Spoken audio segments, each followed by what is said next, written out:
Senator Rob Portman, Vice Chairman of the National Republican Senatorial Committee, member of the Finance, Energy, Budget, and Home Security Committees. And the very first question you asked in our pre-interview is, what does the GOP stand for? Rob, that's grand old party. It's an old term from years ago. I would have thought you would have known that, but seriously, what taking him literally? What does it? You're right. And in fact, that is what we keep hearing again and again and again. It's got to be more than the party of no. There are people that paint Republicans as obstructionists now, and I don't think that's necessarily a fair, accounting of what's happened over the past 2 or 6 years, Rob. But what would you say is a positive message that the GOP should have right now? Well, first of all, it's really exciting because if we do get the majority, Joe, as you and I have talked about and we've talked about in the show, it's an opportunity to actually move the country forward on some fundamental issues that we have left behind for too long. You talked about energy a lot this morning. I mean, why not get the Keystone XL pipeline done? That's energy independence. It's more jobs. It also lowers the price of fuel here in this country. And why not do something on tax reform? We've talked a lot about these companies that are going overseas. The president, everybody else says, the fundamental problem is we've got the highest tax rate among all the developed countries. Let's deal with it. The budget issues, we've talked a lot about the fact that we don't have budgeting anymore in Congress. There aren't appropriations bills. There's not the oversight on the administration that's needed. Let's pass a budget. That's supposed to be what Congress does. It's exciting, I think, to look at these opportunities. Trade is one we've talked about on this show before. We do not have the ability to negotiate trade opening agreements. It's the first president not to have it since Franklin Delano Roosevelt. Let's give the president this authority, and let's start opening more markets for our workers and our farmers. So this is what the GOP stands for and what the majority would stand for if the voters today choose to give us a majority. Do you must see polling from inside the GOP. Can you shed any insight into what we may not know? We've seen, Real Clear Politics. We've seen Washington Post, New York Times. Some of the closest races. What are the ones that you are kind of watching, thinking, wow, this could really be something, since it seems to be going a Republican's way, but may not be expected? Yeah, look, it's going to be a close election, but if you look at the states where there's been early voting, Joe, we've seen a lot of really good results for Republicans. In Colorado, for instance, there are about 120,000 more Republicans than Democrats. In Iowa, a lot more Republicans have voted compared to what happened in 2010 when we did well there. So it looks like there's more energy and enthusiasm on our side this year. That's what the polling would show also.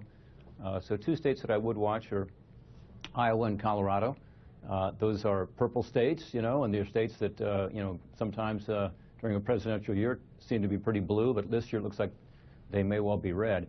And I also think early on you'll see what happens in North Carolina, Georgia, New Hampshire, which will be interesting. But I think there's a very good shot we get the majority, and I think it's because people are sick and tired of what they see going on in Washington. They want to see some change. The Republican majority represents that change. And then, as I said, it's an opportunity to add more accountability to the administration and also to get stuff done that people care about for them and their families. So, Senator, I guess we might take a couple of days to try to figure out what happened in this election, but when that's finished, we're going to start talking about the next election. We already have been here. We had Senator Cruz on, we had Jack Welch on yesterday. There's already quite a bit of, I don't know, different people say different things about how to win in 2016. Some say don't run a candidate that's trying to, sort of being in the middle and you're not really sure what he stands for. Run someone that has clear-cut Republican credentials, and because it didn't work the last couple of times running moderates. Have you got a feeling on watching what's happening in this election, what would work best in 2016? I think what works best, Joe, is pretty simple. People, want to see some progress. They want people who are going to help them and their lives. And the economy and jobs is the top issue. It was in 2012. It will be again in 2016. It is this year. And so I think it's laying out a clear agenda, and saying, look, if I get elected, this is what I'm going to do to actually help you. The Republican Party needs to reach out more, too. I mean, this notion that Republicans need to keep doing the same thing. We haven't won the last couple elections because of that. We've got to be able to attract more voters who understand that the policies we're talking about, these pro-growth policies, pro-jobs policies, actually affect them and will help them. If we do that, I think there's a really good shot of getting a Republican president. One reason I'm excited about what's happening this year is that until now, we really haven't had the ability to have a Republican agenda because the House passes a lot of legislation. You talked about obstruction earlier. It's not the Republicans that are obstructing. It's the Democrats in the Senate who have refused to take up any of the House-passed legislation. Over the last year or so, there's been something like 12 Republican amendments debated. We used to do that in a day. By the way, there's only been about 8 Democrat amendments voted on, and it's basically just blocking the process. Now we'll have the ability, when the House passes something, for the Senate to take it up. Some of those will go to the President. He'll choose to sign some he won't. But it shows people that the Republicans are not the party of obstruction or the party of no, that we've got an exciting pro-growth agenda, that we're the party of reform and ideas.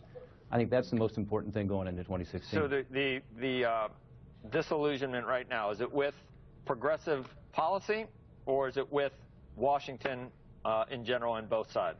No, I think it's all the above, Joe. I mean, I think people are sick and tired of the bickering and the fighting and the partisan gridlock, but they also don't like the direction that President Obama has taken the country. You look at his approval rating today, it's far lower than it was in 2010 when there was this Republican wave. And, you know, some of it's ISIS, some of it's Ebola, some of it's how we've, you know, dealt with the economy or the IRS. But a lot of it's, I think this is still a country that is sort of common sense, conservative country. And, but they are looking for people who want results and want solutions, right, and aren't just talking about partisanship. You know, Senator, I think you're 100% right. I think people lose track of what happened when, who insulted who didn't come to the table, who did things along the way. But how does that change? My question has always been, how do you change that environment in Washington that seems like it has been, for the last 6 years, a really bad place to try and get work done, a really bad place to try and reach across the aisle? Becky, it starts with leadership. I mean, I think the president is more likely to come to the table if there's a Republican Senate, but it's also, you know, incumbent upon Republicans to come to the table too and to talk about these issues. And we have a broken tax code. You know, we haven't changed it since '86. Every other one of our competitors has. We're falling behind there. We have a broken regulatory system where we're not applying regulations in a smart way, cost-benefit analysis, you know, the least burdensome way to do something. We have a broken trade system. I mean, not to have the ability to negotiate trade agreements for the first time since the 30s is crazy. I mean, we should be out there negotiating more openings for our farmers and our workers. There have been something like 300 trade agreements negotiated without us since we had Trade Promotion Authority. So these are things that we can and should do.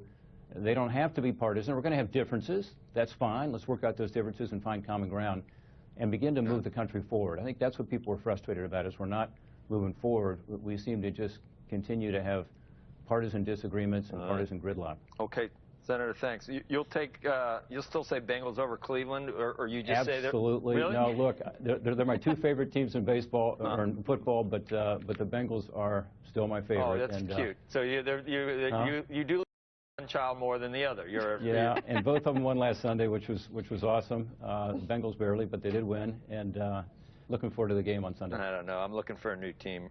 Anyway, after that Indianapolis game. Thank you. Thanks, guys. Thanks, Joe. Thanks, Becky. All right. See you, Andrew. See you.